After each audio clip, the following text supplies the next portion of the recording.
unapokuwa kwenye uwanja wako wa nyumbani, lazima utengeneze mazingira mgeni atikisike. Yaani mgeni apate hofu, anaingia kwenye jehanamu ya football.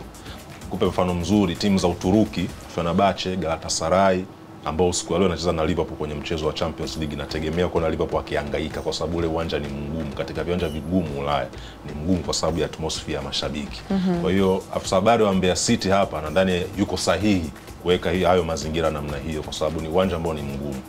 Kwa tukizungumza hapa namna ambavyo vikosi vikubwa vikiingia hapo Sokoine vinapopata wakati mgumu kupata ushindi. Kuna mechi ambayo ya mwisho nadhani Yanga kucheza Sokoine ilitoka 3-3 na Mbeya City. 3-3 na Mbeya City. Kwa ni uwanja ambao beba historia kubwa ya wana Mbeya kiujumla, ukiachana na kwamba ni swala la mpira, lakini wana Mbeya wanaofahamu uwanja huo kama ni uwanja ambao unawapa matumaini makubwa. Lakini bado haiondoi ukweli ya kwamba Dar es Salaam Young Africans ni kizingiti kikubwa sana cha Mbeya City siku ya leo kupata hizo alama 3 za ushindi.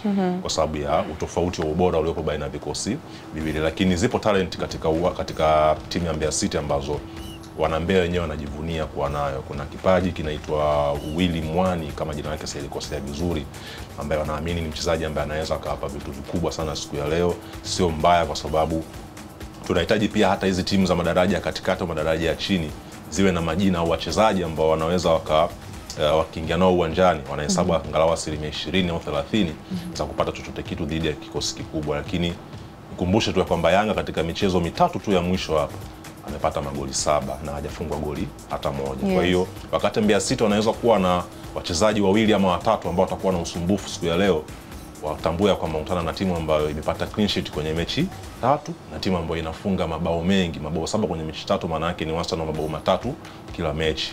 Sasa imagine katika mechi ambazo Romain Folz amekaa nazo Yanga, mechi takriban 9 hadi 10, timu imefunga zaidi ya magoli 15 na imefungwa magoli pungufu ya 5. Hii ni timu ambayo ikiingia uwanjani, cha kwanza wachezaji, benchi la ufundi, viongozi hadi mashabiki wanajua wana matokeo ya aina hiyo moja akilini mwao kwenda kushinda. Lakini katika mazingira namna hiyo ndipo timu kubwa huwa zinapata fedheha na aibu. So unaingia na matokeo yako, lakini sasa ile timu kama Mbeya City ambayo ina historia kubwa na soka la Tanzania inataka kuendeleza heshima yake, wanakuvurugia hiyo sherehe yako, wanakuondoa kwenye huo uhalisia uliokuwa umejiwekea ambao sio wa kweli, kwa sababu umetengeneza picha. Wanakutoa kwenye reli kidogo pop. Wanakutoa kwenye reli kidogo pop, wanakupiga goli moja, alafu wanakuacha uhangaike. Unaweza ukahangaika au ukajaribu ukasawazisha, pengine ukaongeza la pili, lakini mwisho wa siku ile picha ambayo umeingia nayo kwenye huo mchezo inakuwa imefutwa na wanakuwa wamekukaribisha katika uwanja wao vizuri kabisa kwa matokeo ambayo haukutarajia.